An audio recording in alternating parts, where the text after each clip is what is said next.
আসসালামু আলাইকুম। অষ্টম শ্রেণীর তোমাদের ক্ষুদ্র সঞ্চয়ে ভবিষ্যৎ করি অনুশীলনীর 7 নম্বর যে প্রশ্নটি খুবই ইম্পর্টেন্ট একটি প্রশ্ন। এই প্রশ্নটা আমাদের মূল্যায়নের জন্য খুবই আসার সম্ভাবনা আছে, সেটা নিয়ে আমরা আজকে আলোচনা করব। প্রশ্নটাতে বলা হচ্ছে যে কোনো মূলধন 5 বছরে যে মুনাফা হারে মুনাফা আসলে দ্বিগুণ হয়, সেই মুনাফা হারে 8 বছরে মুনাফা আসলে 26,000 টাকা হবে। মূলধন কত? তাহলে আমাদের এখানে বাই করতে বলছে মূলধন কত। এখানে দেখো আমাদের এই অঙ্কটাতে দুটো প্রশ্ন আছে। এই পর্যন্ত বলছে যে কোনো মূলধন 5 বছরে যে মুনাফা হারে মুনাফা আসলে দ্বিগুণ হয় সেই হারে, তার মানে এখান থেকে আমাদের একটা পার্ট বলা হচ্ছে। এখান থেকে আমরা একটা পাচ্ছি যে কোনো মূলধন 5 বছরে যে মুনাফা হারে মুনাফা আসলে দ্বিগুণ হয়। এখন দেখো 5 বছরে মুনাফা হারে, তাহলে এখানে মুনাফার হার নাই, মুনাফা আসলে দ্বিগুণ, তার মানে মুনাফা যে আসল হবে আসলের কয়েক গুণ হবে দ্বিগুণ। এখানে মূলধন বা মুনাফা একই জিনিস, কিন্তু এখানে মূলধনও নাই আবার আসল যেটা সেটাও নেই। তাহলে আমাদের প্রথমেই ধরে নিতে হবে আসল, আমাদের আসল ধরে নিতে হবে। আমরা একে যে সলিউশন করি, দেখো সলিউশন মনে করি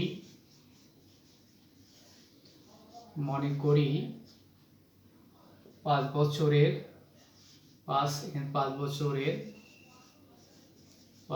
বছরের আসল বা মূলধন, আসল বা মূলধন হচ্ছে পি টাকা।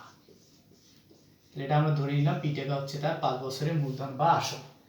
এবার বলা হচ্ছে এখানে যে মুনাফা আসলে দ্বিগুণ, কার দ্বিগুণ? আসলের দ্বিগুণ। তাহলে 5 বছরের মুনাফা আসলে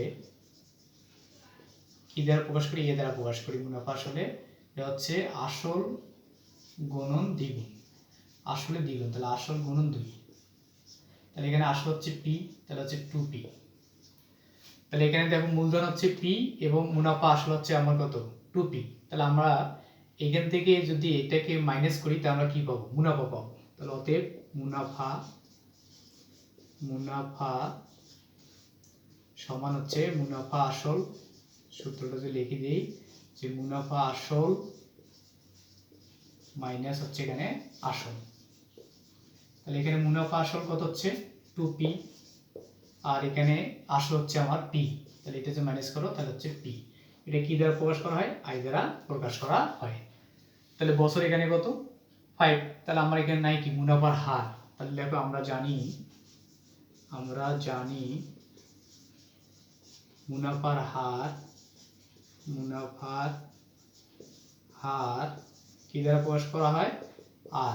আর ইকুয়াল হচ্ছে i p n। তাই মানগুলো যদি আমরা বসিয়ে দিই, i এর মান হচ্ছে এখানে p মানে এখানে p, আর p হচ্ছে এখানে আসল, তার মানে p, n হচ্ছে কত বছর? এখানে 5 বছর। তাহলে এখানে 5 বছর, এটাকে p কাটা, তাহলে উপরে 1 থাকবে।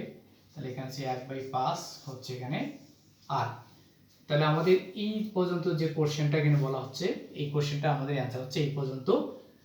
আবার বলছে সেই হারে, মানে যে হারটা বাইর করলাম r = 1/5, এই হারে 8 বছরে মুনাফা আসলে এত টাকা হলে মূলধন কত? তাহলে অতএব আমরা লিখতে পারি যে r পাইলাম আমরা 1/5, আবার এখানে বছর সময় হচ্ছে n দ্বারা প্রকাশ করি কত বছর? 8 বছর। আর মুনাফা আসল এই ইকুয়াল কত দেওয়া আছে এখানে? 26,000 টাকা। 26,000 টাকা। তাহলে আমাদের নাই কি? মূলধন। তাহলে দেখো আমরা একটা সূত্র জানি যে অতএব a ইকুয়াল হচ্ছে p * 1 প্লাস rn। তাহলে এখন এর মান কত দেওয়া আছে? এর মান হচ্ছে এখানে যে 26,000 টাকা। 26,000 টাকা। p এর মান নাই, p টা আমরা বাইর করব। তাহলে 1 প্লাস r এর মান হচ্ছে 1/5, n এর মান হচ্ছে কত? 8। তো এটা থেকে যদি আমরা এইদিকে আসি, বা তাহলে এখানে 26,000 সমান p ইনটু, তাহলে এখানে হচ্ছে 8 তাহলে 1 প্লাস হচ্ছে উপরে যাবে 8, নিচে আসবে কত 5। তাহলে বা 26,000 সমান, তাই এখান থেকে এখানে যদি আসি তাহলে দেখো এখানে পি যদি লসে করো তাহলে এখানে 5 5 আর 8 কত 13, 13 পি ডিভাইড হচ্ছে 5। তাহলে বা এটা আর যদি গুণ করি তাহলে 13 পিটা এই দিকে আসে, 13 পি ইকুয়াল হচ্ছে 26,000 গুণন হচ্ছে 5। এখান থেকে আমরা আসি বা পি সমান কি হবে 26,000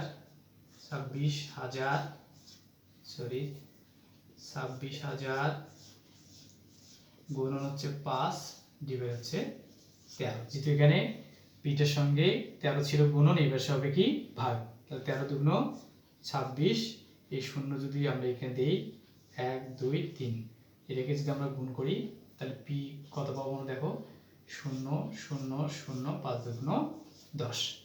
তাহলে এখানে পি ইকুয়াল হচ্ছে আমাদের 10,000 টাকা। তাহলে এখানে নিম্ন মূলধন হচ্ছে আমাদের কি 10,000 টাকা। এটা হচ্ছে আমাদের অ্যান্সার। আশা করি তোমরা বুঝতে পেরেছো। তোমরা পরবর্তী ক্লাসের জন্য লাইক শেয়ার এবং কমেন্টসের মাধ্যমে আমার পেজটাকে ইনক্রিজ করার জন্য একটু হেল্প করবা। Thank you.